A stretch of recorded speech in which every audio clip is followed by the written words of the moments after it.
Okay, let's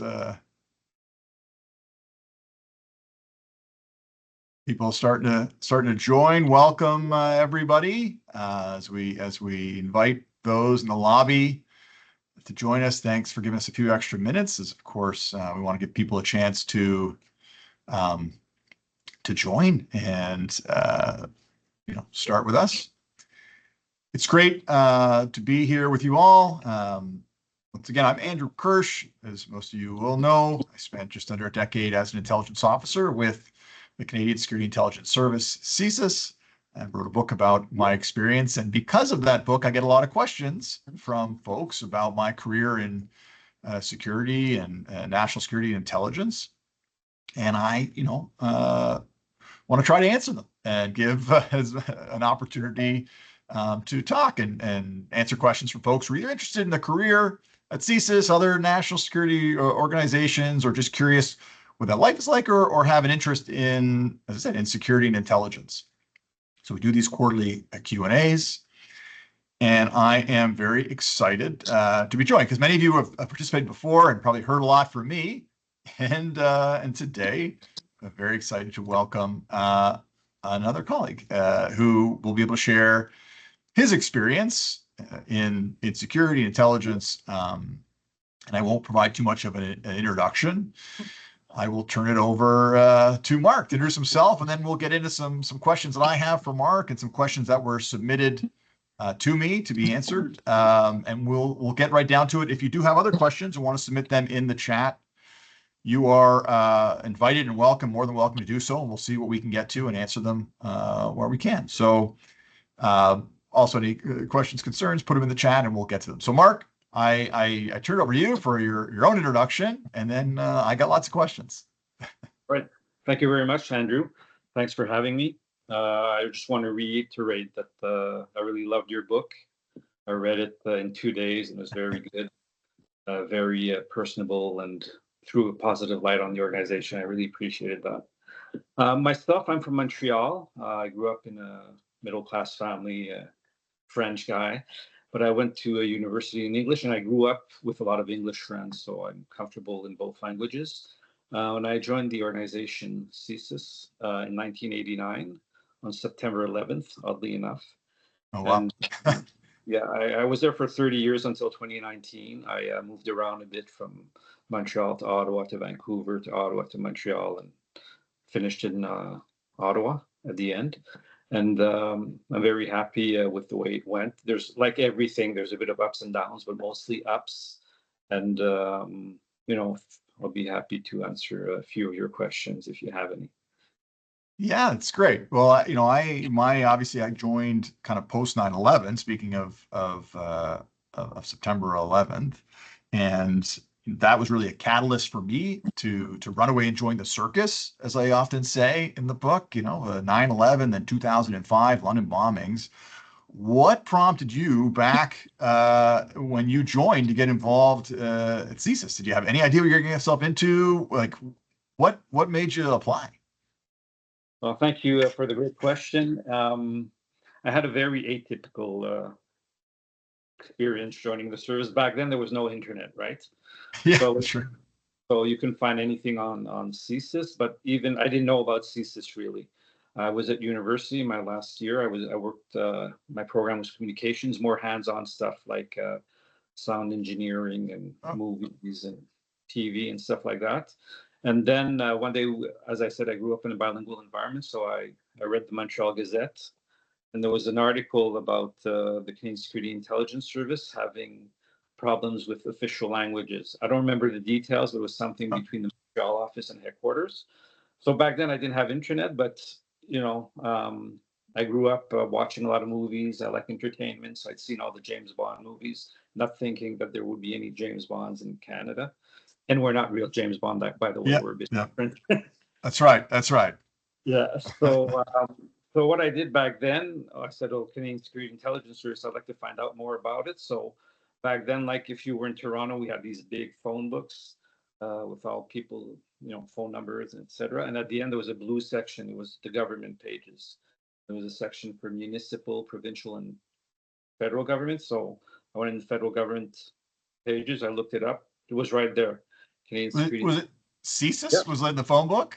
He said Canadian Security Intelligence Service. Yes, there was one general number. Okay. So it was a general number in Montreal. That's where I was. So I phoned, That's funny.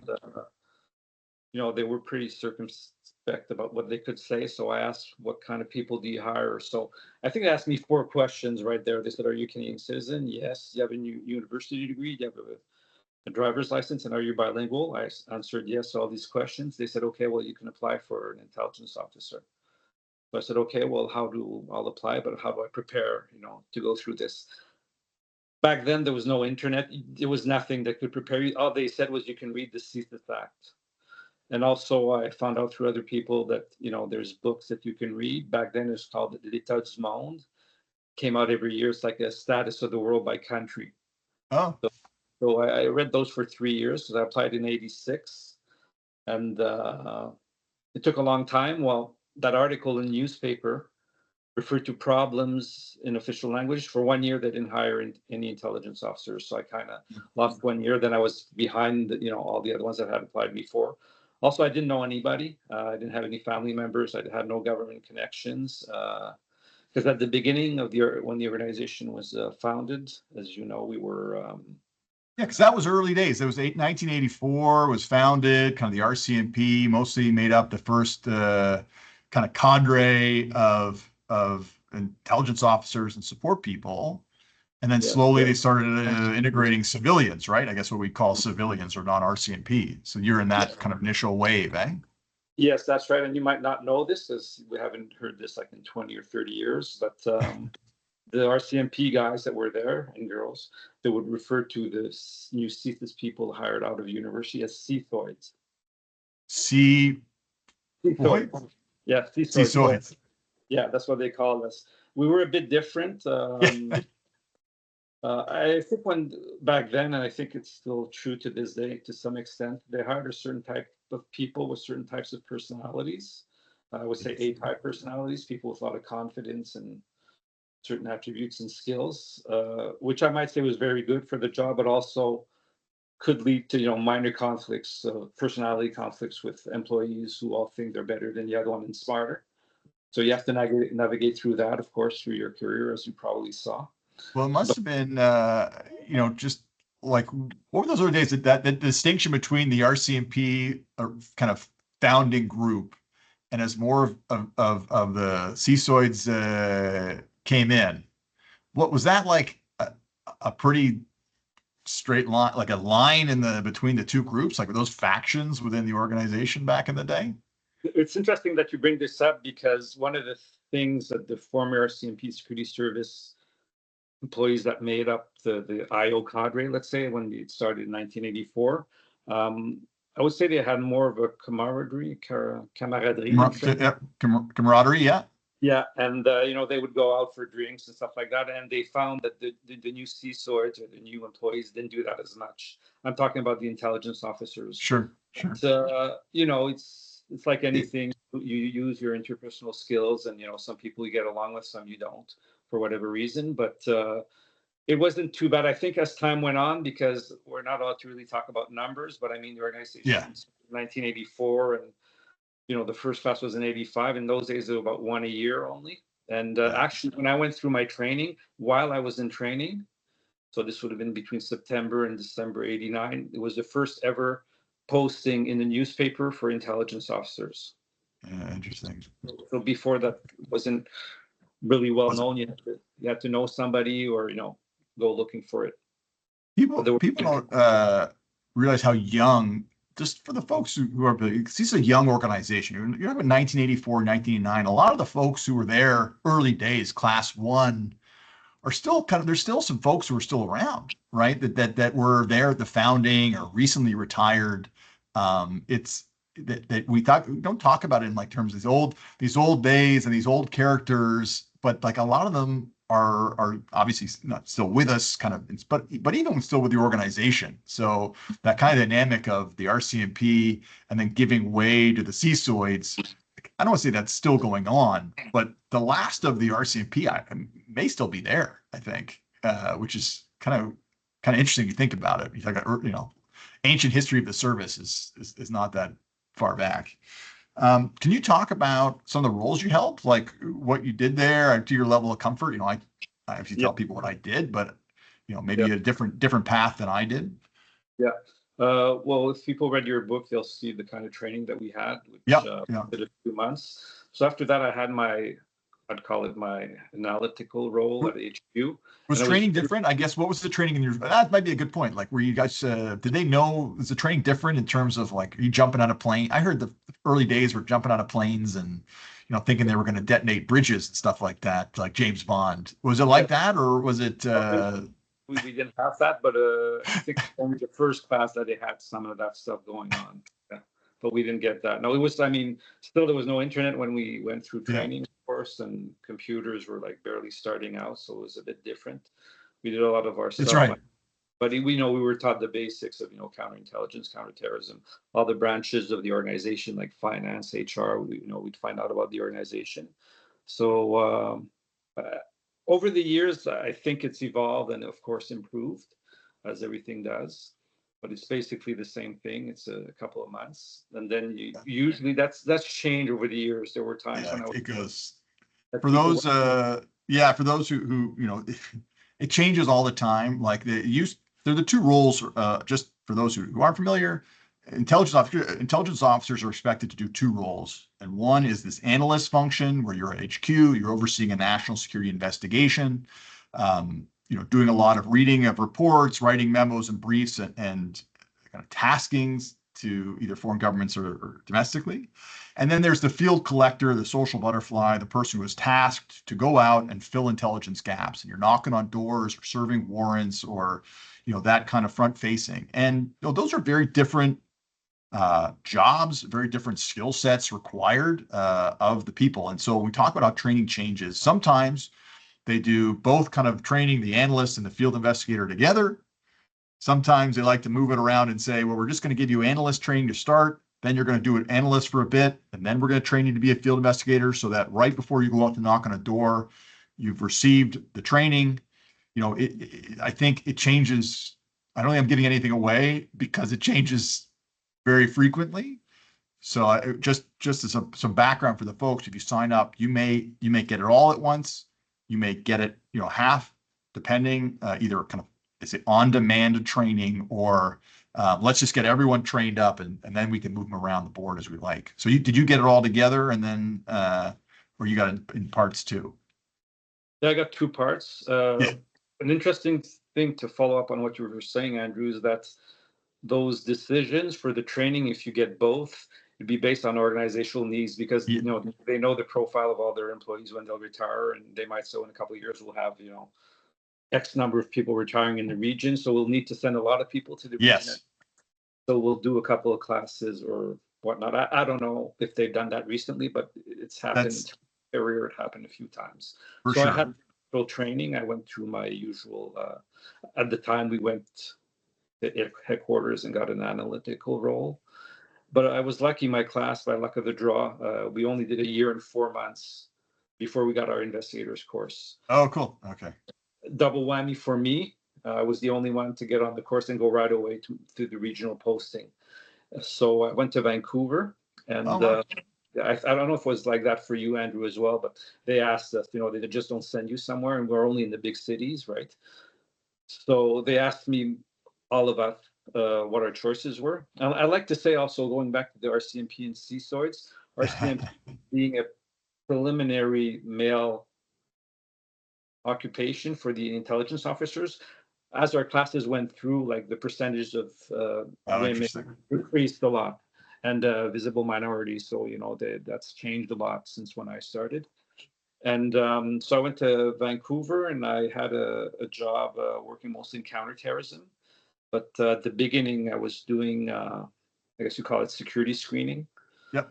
where you're doing the investigations on applicants to the organization or people that require top secret clearances and so on. So that was very good for me. I'd never been to Vancouver, so I got to know the Did you city. want to go? Like you're from Montreal. Did you want to go to, or did they say where do you want to go and they put you somewhere you didn't want to? Because there was Yeah, also back in the early days, the RCMP was, well, we'll tell you where we're going to send you, and you don't get any say. Whereas well, they definitely tried to be a little better in later years. Yeah, they were good. Okay, good. We got three choices. I put Vancouver first, Montreal, and Oh, Ottawa, and I got my first choice. And yeah, I did my time there. Back, it's not as the discrepancy is not as bad now as it was back then, but cost of living was still relatively high over there. So usually, as you probably know, when you work in the region, that's the more cool part of the job, doing the collection. that's what And people envision when they think about I want to run away and be a spy. Is they think about the regional work. I think it's and that is fun, but it's not everything you get to do. yeah, and so I was, I guess, one of the few that when I was in the region, I self-identified to go back to Ottawa because usually when you leave the region, most of the time you'll go back to Ottawa. Yeah, Because the cost of living back then, I mean, I can say that I was making $28,000, which is yeah. not much. It's And I made $50,000 for about 5 years in a row on my probationary period, and it in Ottawa that got me. That was okay. yeah, When I came to Toronto, where I wanted to be, and not to give away the office, but you're in Toronto, it's expensive. yes, Yeah. yeah. So So I self-identified in the yearly exercise that they do across the country. When they ask the new people where do you want to go, they also ask the people in the regions, do you want to go back to Ottawa? So from there I went back to Ottawa, and I was in a again working at HQ as an analyst on the counterterrorism desk. And then from there, I went to Montreal, Quebec region, which is where I'm from. And I was there 4 years doing the same investigation that I was doing at headquarters. So that was good for me, a lot of continuity. And I was saying my career, that's at the point where I got more confidence and got yeah, more comfortable with everything. I'd been around for about 9 years and I was comfortable to try more things, the cooler stuff, I would say. And then for I guess this is something that happened to you as I read in your book, but sometimes family well, priorities become well, important in terms of what you want to do. well, I was going to ask this question too. So you run away, you sign up to join this thing that nobody knows anything about, and now you're out in Ottawa for training, and then Vancouver. What did you tell people that you were doing? Was it the same way where you just kind of mumble government and say, yeah, I'm moving to Vancouver? Like what, you Okay, know? yeah, that's interesting because that's a few things have changed over the years.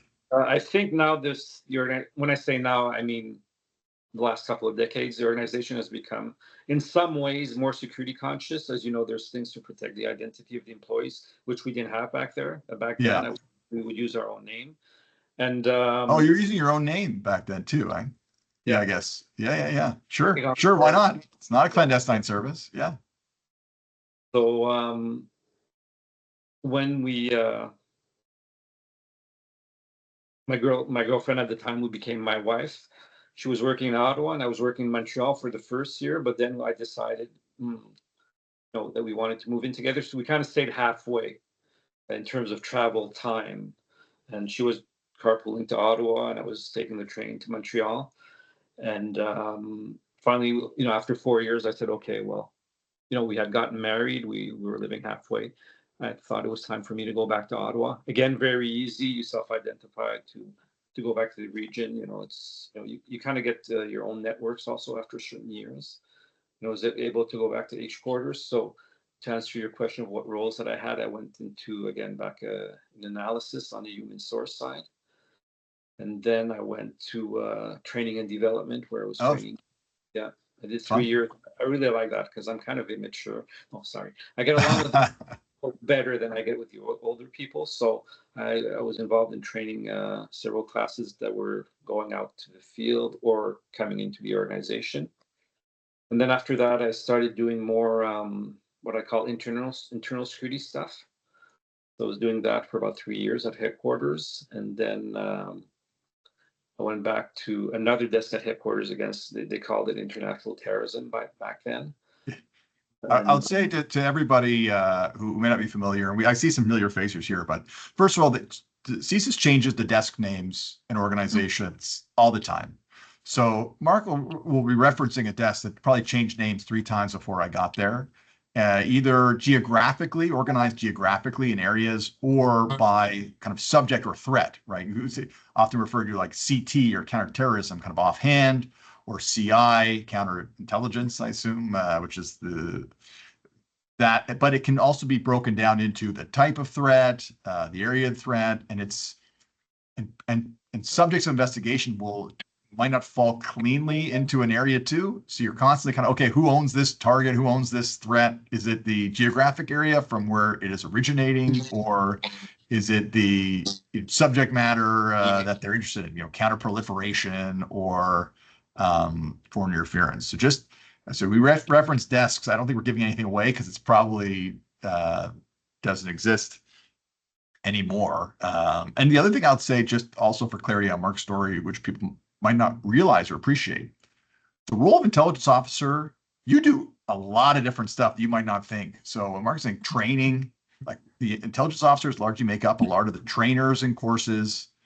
You were security screening, internal, like kind of an internal security. These are a lot of these support roles are held by IOs who will move throughout the organization. So there's lots of, I would say, unique opportunities to do different things, even when you're in this umbrella category of intelligence officer, and folks can kind of navigate the career to say, this is, I want to be out in the field, or I want to do support, or if I want to be the analyst, but not just an analyst in headquarters reading reports, but maybe I want to do screening, or maybe I want to do internal stuff. I don't know if we're allowed to call it, but yeah, just in case there's any confusion there, we say, oh, you're an intelligence officer, but you're doing security screening. Yeah, intelligence officers do security screening.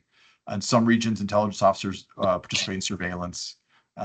All sorts of different roles. It's pretty broad term, analyst as well. Just as I said, if people are saying, oh, Mark's doing all sorts of stuff, that doesn't sound like IO work. So I kind of want to ask this from your CT days or just threat days. How have the threats changed since you were doing it back in early 90s, saying terrorism? What did early 90s terrorism mean versus maybe, oh, did we lose him? Where'd he go? Can you hear me? I can hear you. Did we lose you? I don't know. Something come in the next. We'll get your camera back. Mute. Hello? Yes, Mark, we can hear you, but Okay. here you are. Sorry, So yeah, the phone came in, so believe it. So also, just for the folks, CSIS is mandated to investigate 4 threats: espionage and sabotage, foreign influenced activities, terrorism, and subversion. Right, and those are yep. I'm just saying, Mark, the 4 threats, and those threats have not changed since 1984. Right, so terrorism is terrorism. Espionage. Now, the method of attack, how people are conducting foreign influenced activities, for example, has changed a great deal, as we're seeing in the public inquiry. That it's giving the internet now. But what does terrorism look like? Kind of 92. If you could talk more, maybe very generally, about how that's kind of changed. Okay. Well, the pendulum has swung and it keeps swinging over the years, depending on world events. And when I joined, it was more desirable to go work in CI, counterintelligence. Oh, interesting. That was for me, it was CT. Like, everyone wanted to go work in terrorism. That was the 9/11, stop bombs going off was why we all signed up. So you're saying CI? Yeah, there was more people working in CI at the time. There was some terrorism, but it was more general, like a terrorism area that kind of covered everything. There were a couple of different desks, but I mean, most of the people worked in CI at the time. Interesting.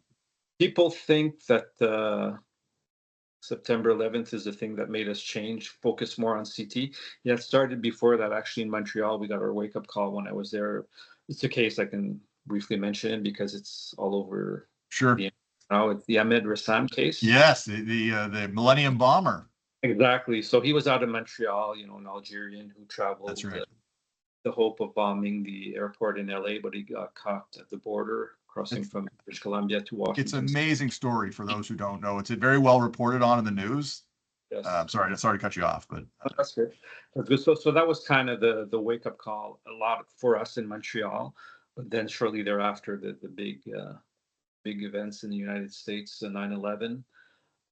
That made the service focus more on counterterrorism in general. There was still some CI going on, but over the years, a lot of satellite desks, I say this, countries that were of interest, in the 70s, 80s that we had to focus on, that are not as big as the prominent ones like China and Russia, but those other little countries that we look at, we closed all of that throughout that Yeah. period. Yeah. All right.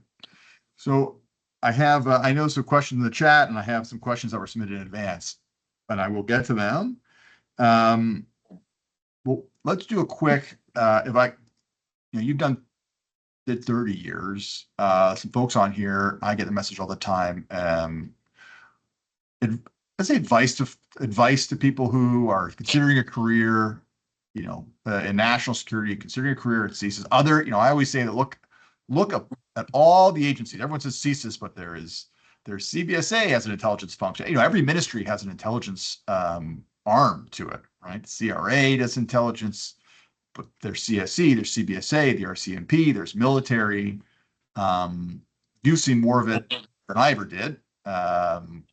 Yeah, any advice for folks who are considering a career, things to consider, things to look at? What do you think? Yeah. Now, most people that will apply to, let's say, the intelligence officer position will realize that it requires some sort of intelligence. Okay. But you have to know what's going on in the world. That's number one. You have to know. It's a rule. It's a rule, not a requirement, as we used to say. It's a position, not a requirement. Intelligence. Yeah, in French it was agent de renseignement. It's kind of like, excuse me, sir, when I know where the bathroom is, I'm an agent de renseignement. Anyway. Yeah. So yeah, you have to know what's going on in the world, because this will come up somehow through the process. As you move on in the process, you have to show your knowledge of the world. But the biggest one I know, because I sat on recruiting panels for IOs. Okay. We got to show that you're motivated, like yes, that we want this job. So, sometimes you bring it out at the interview. It might not be someone that's like that through their whole life and through their whole day-to-day activities, but it's got to come out that you're really interested in the job without selling too much of Canada rah. You can, but at some point you see that people are just saying that without really meaning it. In a way. So you just got to be really positive, have confidence in yourself. There'll be some role plays, for example, that you got to do right on the spot. This is a great point. Jump on this point. I only sat in. Sometimes they have an IO sit in to do the role playing and to help out on a specific interview. And I was shocked at the person who, when they said, why do you want to join CSIS? And they're like, well, I've applied to a bunch of places, and I'm going to see if it works out, and I might do this, or like, if you were going to apply anywhere. And this is universal advice, but especially an organization, you're going to ask them to do 15 months, 18 months background check, train you, put a lot of time and effort into you. Like, say you want it, right? Like, say, and yeah, situation may change. You apply, and then a year later, you get married, you have a kid, you want to move, whatever it is. But yeah, when you said that, it really struck a chord for me. This idea that you want people who want to be there, who are interested in it, right? Is that is that your experience? Do you see that? I saw it once and I was amazed. Yeah, that's an interesting point, Andrew, because it's something that we really, after the interviews are over, we stay in the room, the people on the panel, discuss it, the motivation. We see, this doesn't look interested. They're not, they got other applications on the go, which is fine, but you present it in a way that this is, my dream. This is what I'd like to do, and I'm qualified for it, and I've done this and that. So that's very, very important. And there's no surprises, right? They're going to ask you about things like the CSIS Act. If you have not demonstrated you've read the Act, or you are, and I'm not talking about being able to translate it from English to French, or what is clause C2 on page 30, not that, but like that you have put the effort in to read about the organization that you say you want to dedicate, a portion of your life, and are willing to, go along the sacrifices. What are they going to say? Like, you have to demonstrate, show your work in a way, I think is kind of what you're saying, right? Yes, that's right. And if people are going to study the Act, like you said, they don't need the minutia, but there's a couple of sections that are predominant. Yes. What do we do, and what are the threats? Are the two big ones. There's others, but those are two of the biggest ones. yeah, that was kind of one of the questions we got. Besides specific skill sets, what are other attributes do hiring managers look for in these areas, intelligence officer, surveillance, then analyst? And I think the motivation is a great is a great thing, and I would imagine the same for surveillance and analysts and anybody, right? Yeah, yes. For some of the jobs, maybe intelligence officer and analyst, like you got to show that you can analyze and write really well. Yeah, yeah, Communication, yes, communication skills are very important. And you find out, as you probably did after a few years of being in the organization, you see some people, yeah, they'd probably be a better analyst and a yeah, better yeah. person in the field. You kind of spot that at the end, and I think people can slide into those roles. There's a lot of possibilities and opportunities once you're in. I think that's important too. Like it asks a lot of people to be excellent at both of the analyst and the field investigator. People will gravitate towards a role that they might, but you have to be able to do both. Yes. Because I say all the time, if you can have a great interview and you can get the greatest information and recruit this person, but if you cannot articulate that into a message or report that other people can read and understand what happened in a synthesized way, it's useless. It's unusable. Yeah. So you got to be able to do that too. Yeah, and I have to say that probably compared to my classmates, which had the traditional, poli-sci, criminology, Yeah. etc. I came in from communications training, more technical. So it took me a while to get used to the writing. Yeah. Yeah. It's also a very specific, Uh, yeah, yeah, writing. I don't know much. You have, I don't think it's giving anything away at if I would say this for any type of writing, like you need to be able to separate what are facts, what is information, what are things that you know, and what is the analysis, what are things that the inferences that you are drawing from the information and facts that you have. And those are different things. And I think we're seeing it play out in the you know in the news is this idea that intelligence is evidence or intelligence or facts. Well, no, there are facts to intelligence, and then there's analysis that says because we know this, then we feel strongly about why, right? And so when we say being able to articulate that, not just the facts, and then making good analytic points, which is because we know this and we know this and we believe this, then and the analysis is we feel strongly, we feel you can hedge, and people can disagree, but you are trying to provide context to it, and that's yeah, I mean that's a big part of the job, right? I don't know if it was like that for you, Andrew, but way back then, when I went through the recruiting process in the 80s, and I'm not giving away any secret because it's a Yeah, requirement for the job, but they put us in a room. yeah, They oh gave us yeah, my days. They gave us a whole bunch of papers, and you have like 30 minutes or an hour to summarize all of this in one page. So that's where they can kind of pick people that have a facility for that. I yeah. don't know how nowadays. I'm talking in the 80s. That's how they did it. I there was no writing requirement, or at least I didn't go through it, but I know it came in shortly after. And IOs who went through the recruitment process after me had to do some sort of a writing assignment to demonstrate their proficiency in writing. And look, any career like I do now in my private consulting, we write reports. We have to be able to articulate fact and then draw analysis and then make recommendations based on the facts and analysis. So it's not a unique skill to have. And actually, I think that um, we talk about skill sets. Yeah, and I'm looking Right. at other questions that were submitted in advance. How do you prepare for CSIS recruitment? How do you prepare to be an intelligence officer, an analyst, a surveillant? Any tips on how to prepare for it?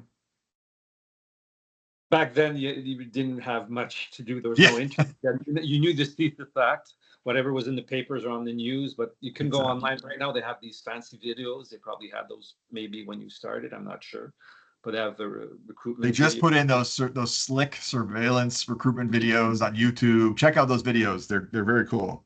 Yeah. So yeah, right now there's a lot of stuff on the internet to prepare.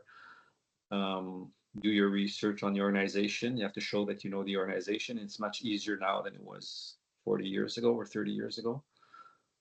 Um, yeah, surveillance is a different skill set. I mean, I don't think they require the same educational background. Some do have the university, some don't, and that's fine because they go like us. They get a lot of training to do There, that.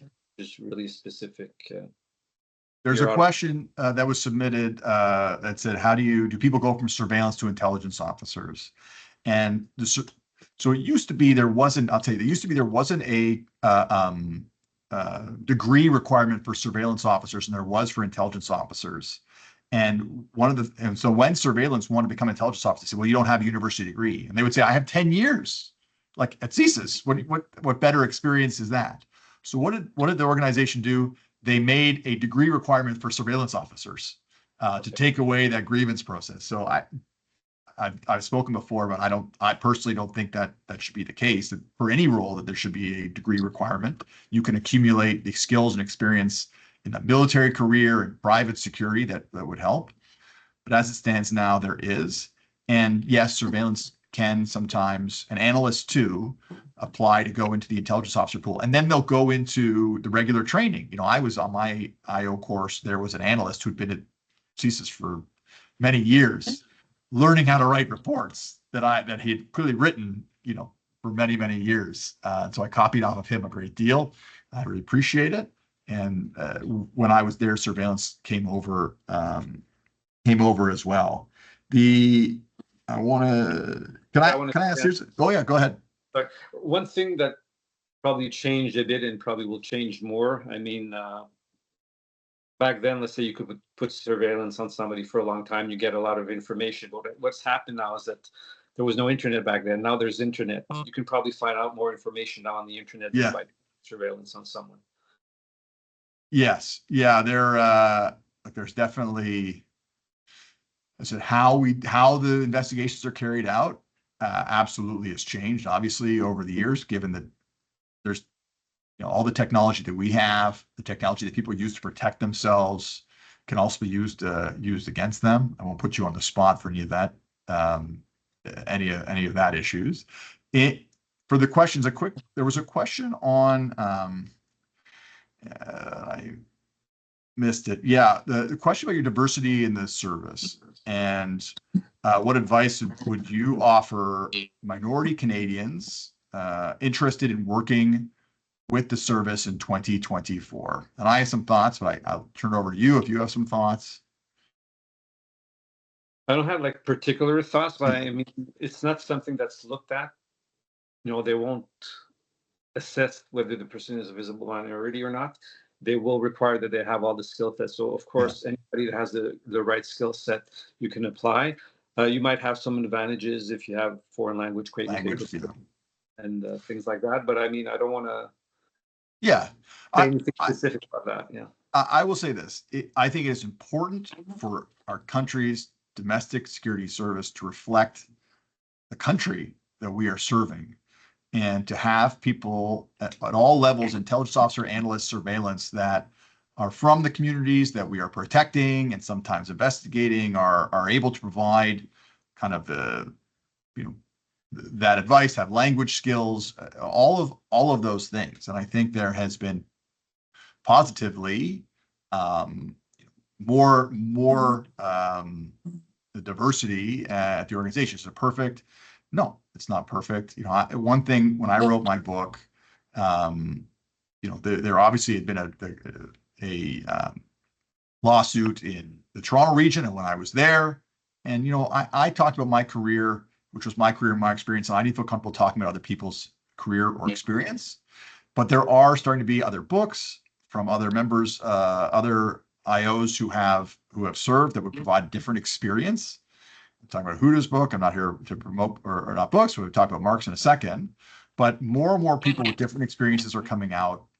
And I think that is to the service's benefit, although they might not like it, to have the different voices, the different experiences from CSIS officers reflected, because I said we all had different careers, different roles. And I hope that they will continue to I said that the service will continue to reflect the community. It does. It does probably more. I said we got two guys sitting here having this conversation. This is not indicative of the service, and maybe in a few months do this again. We'll have a different perspective. I had Katrina a few months back talk about maybe a little bit about what it was like to be a female.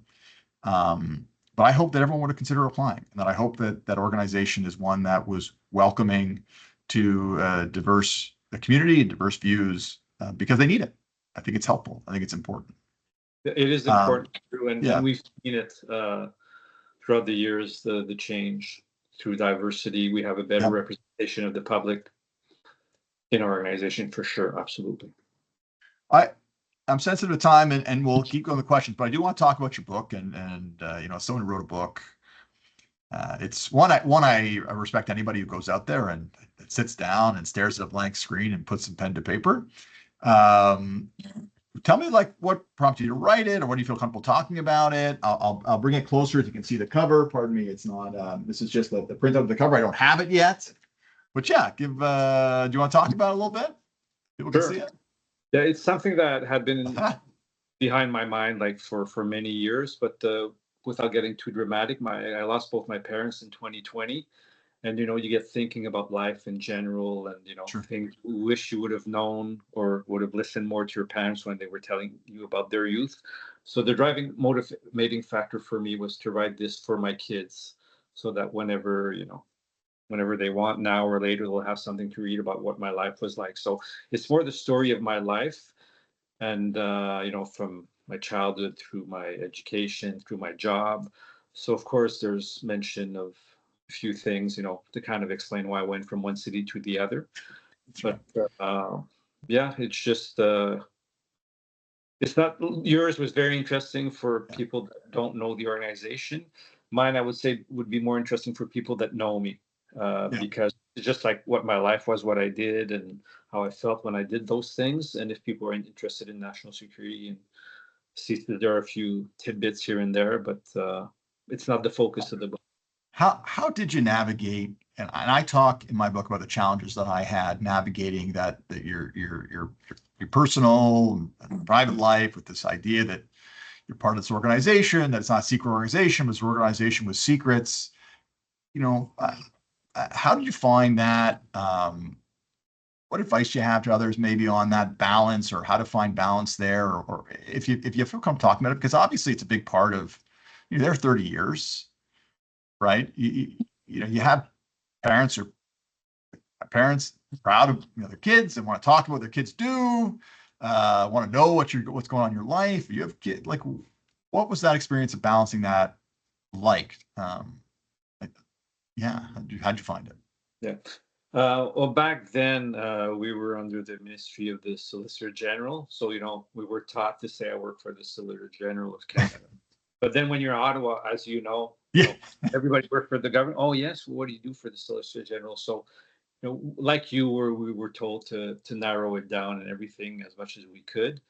But I think it was more a personal comfort and judgment by hope the different employees, they would do it the way they want. I mean, my family knew where I worked. They were told to be very discreet. You know, my very, very close friends of many, many years, they would know.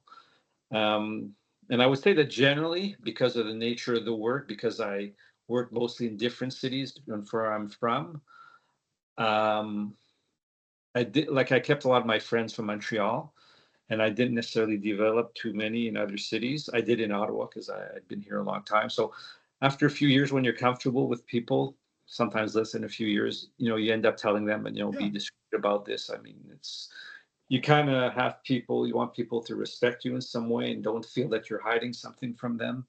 So that's how I navigated through that. In terms of my kids, I don't remember what age they were when they found out, but they never found out what we did exactly. But you know, they know that I worked there maybe when they were.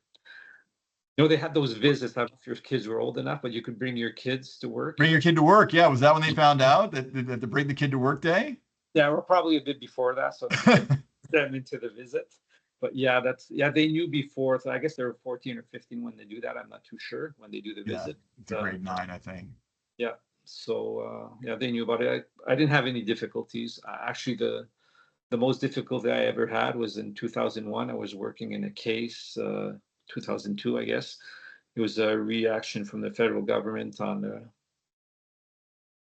September 11th events in the States. They wanted to show that we were doing something in Canada against terrorism. So we identified all the biggest targets that we had in Canada. It was 5 or 6, and we wrote a security certificate. So they pulled me out of my job in training, and I put that together. And I went to the federal court in Montreal, and the public can go. We didn't have any aliases back then, right? Oh, wow. Okay. So I was there with another employee of the service who was from Montreal, representing Montreal. And that, the defense had already identified all their witnesses that we're going to call. We didn't have any. We just had our case, which was strong.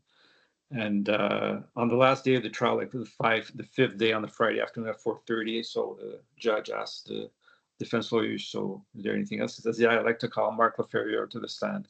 I freak out because there's targets of the service in there. Yeah.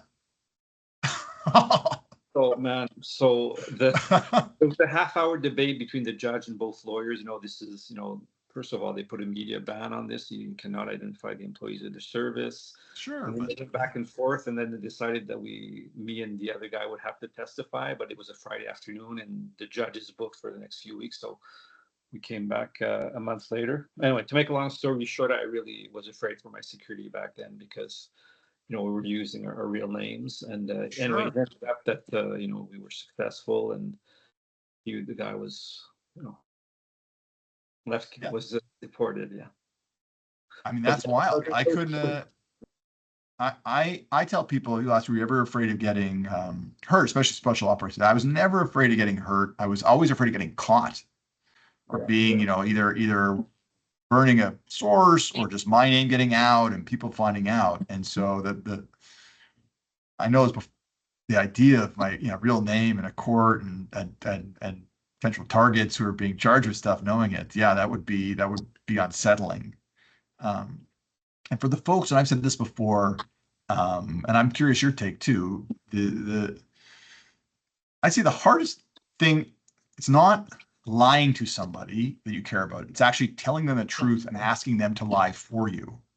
Because now you're putting a burden on the person now they've got to do a song and dance. They've got to make up a story. They've got to lie and make up some story. And that never felt good because they didn't ask for it, right? It was not, that was not something that they signed up for.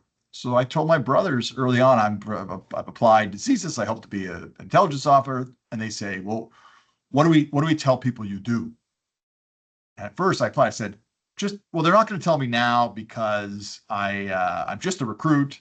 I'll know more later. And then I went to Ottawa, I was doing French language training. Well, they're not going to tell me now because I'm just in French language training. I'm sure they'll tell me what to tell you later. And then, they won't tell me now in training because I don't have a desk and maybe it's very specific. And they never tell you. And my brothers, they're freaking out all the time. Well, Andrew, I don't know what to say. And people ask how you're doing. And it sounds like I don't know what you're doing. And it makes me sound like I'm hiding something.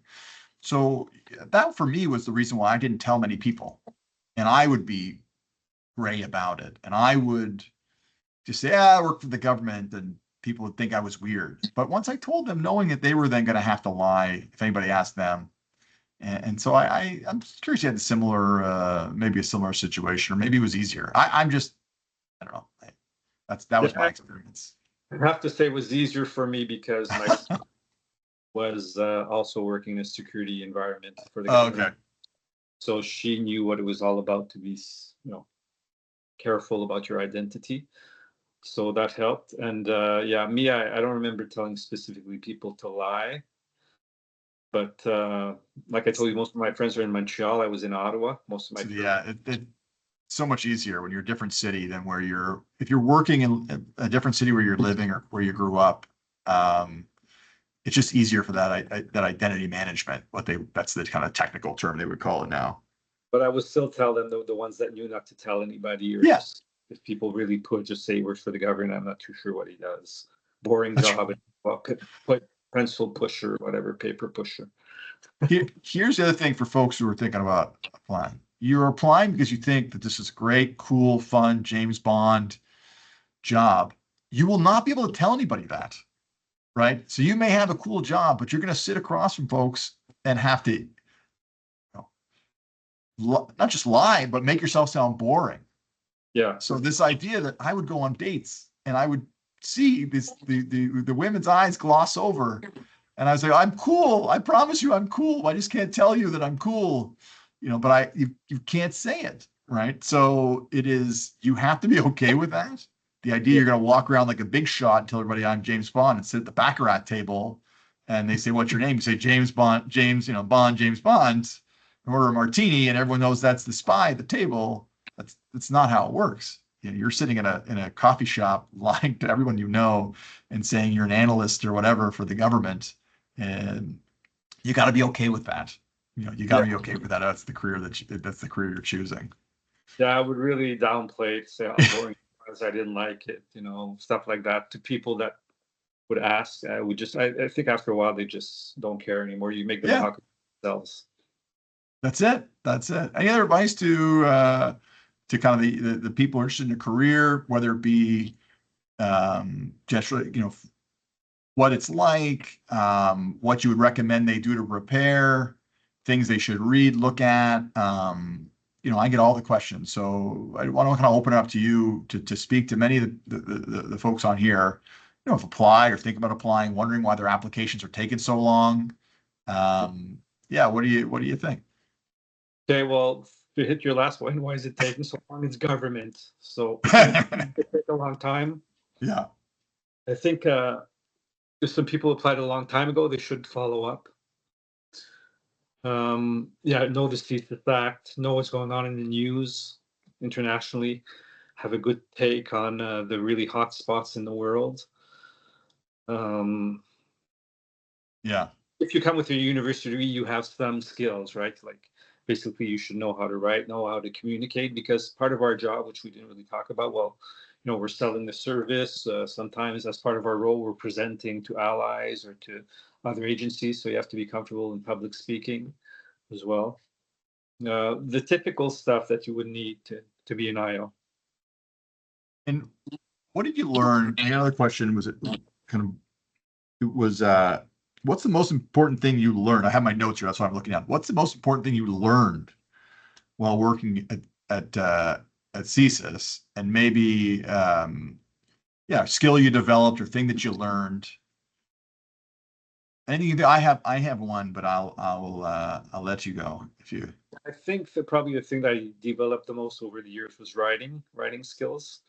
The more you do, the better you get at it. And as an IO, you have to write. It's a bigger part of your job, basically. I don't want people to get the idea that even if you're in the field, you're 90% of the time on the road. It's not like that at all. A lot of it is preparing for your work on the road and then writing it up and getting approvals and this and that. You got to be convincing in your writing, as you stated before, all the parts of the writing and the reports and all that. I think for me, that was the one. Yeah, I all the prep that goes into it, the what goes into setting up a meeting, that's an important point. Special operations, you never see James Bond doing an operational plan or getting approvals or writing up the memos afterwards to say, yeah, that car that got smashed up or whatever. There's a lot that goes into these types of things, and I would say there's a persistence that you need and an inquiry to ask the second question. Like, because you're going to get asked the second, well, I gathered this information. What does it mean? Or how do you know that? Or what's the confidence that you have in that information? Can you corroborate it or collaborate it, right? Corroborate it. I remember I had an analyst who was helping me out now in my private security career. And I said, I'd like to know who the security director is of this company. How to get the contact information for this person. Above board, I was just looking to connect with somebody, and they came back to me and they gave me the email address, info@thiscompany.com. And I said, did you email it? Did you phone it? Did you check LinkedIn? Like, what's the next step? What is not just, oh, this is the email address. Who's the person? It is live. Like, do you know for sure? I think that's one thing I got from that experience was your supervisor is going to ask you that second question. So you better be ready to be able to answer it. how do you know this? What is this fact? Is this your opinion? Can we corroborate it? Where did you corroborate it from? Is it not circular reporting? Yeah, that there's a deeper level of diligence required. Here, I got one more question here. Do you speak to IOs who do work abroad and what that experience is like? I never, I mean, I always joke the most exotic place I made it to was Windsor. I never worked abroad. I was always in either Ottawa or Toronto or Ontario. Do you have any thoughts on that or that program or Yeah, yeah? not really that I can comment on. Yeah. I'm always based out of Canada. I mean, I had maybe a half a dozen trips or so for work. Oh, no. Um, Trips are a bonus. You are not guaranteed trips. Let me tell people that right now. If you get to go and do some liaising with other services or go explore to like I didn't 10 years I never left Ontario. Just FYI to folks. yeah, and also in general, like the career will be what you make of it. You know, develop good networks, good contacts in the organization. Yes. It's going to help you because if there's something you want to do, you kind of have to be part of the change yourself if you want to get to a certain job and so on. So you got to push ahead and be confident. That's a great point. In CSIS or outside, you're only as strong as your network. CSIS, we don't talk about numbers. It's a small organization. One person you work with 1 year, in 5 years is going to be your boss. In 6 years, maybe your employee. Might be on a different desk. If we move desk, you'd call up someone and say, "Hey, I'm going to go work with so and so and so and so. Do you know anything about them?" Everyone's a classmate of somebody else. So developing your network, even internally for your rumor intelligence, and outside your professional careers, people you can call up. I'm very fortunate since I've left to have some ex-service folks who are out there running around, who I'm able to talk to about their experience getting settled in life on the outside, experience writing a book, things like that. Yeah, develop your network for wherever career you have, to whatever level you are able. 100%. So we got a minute here. I'm going to turn it over to you, Marc, for any final thoughts. We have some familiar faces good to see you, some folks we worked with, and yeah, any final thoughts for the folks here about your book, about your career, about CSIS, anything else? Well, just about my career to finish off on what I said before, I ended up working the last, I'd say, 18 years in Ottawa, whether it be in the regional office or the headquarters. And I finished my career as chief of internal security in Ottawa. Okay. And again, it's what you make of it. I encourage people to apply. It's a good organization, focus on the positive. Agreed. And yeah, in terms of my book, maybe people can reach me on LinkedIn or whatever. It's at the point now where I'm sending it to my print broker. As you know, that's a long process as well, revisions and formatting and then sending it to the printer. So it's in French also. That's the other thing. I'm a Okay. francophone, so I put it in French for my kids. But thanks for having me. I really enjoyed it. I appreciate it. Thank you. Thanks so much. Look, I think it's, as you said, important for more people to know about the organization, to get diverse views. There's not a lot of people out there willing to talk about it. There should be more. I appreciate that you are one of them. I imagine you'll get some hits on LinkedIn, people reaching out to connect. And yeah, everybody stay tuned for the next quarterly, or find me on LinkedIn too. I appreciate everyone's time, and Marc especially. Good luck with the book, and good luck with all you're up to. Thank you. Same to you. Bye. Thanks all. Thank you, everybody. Enjoy the weekend and the summer. Hope you all have a nice weather like we are here in Toronto. Thanks.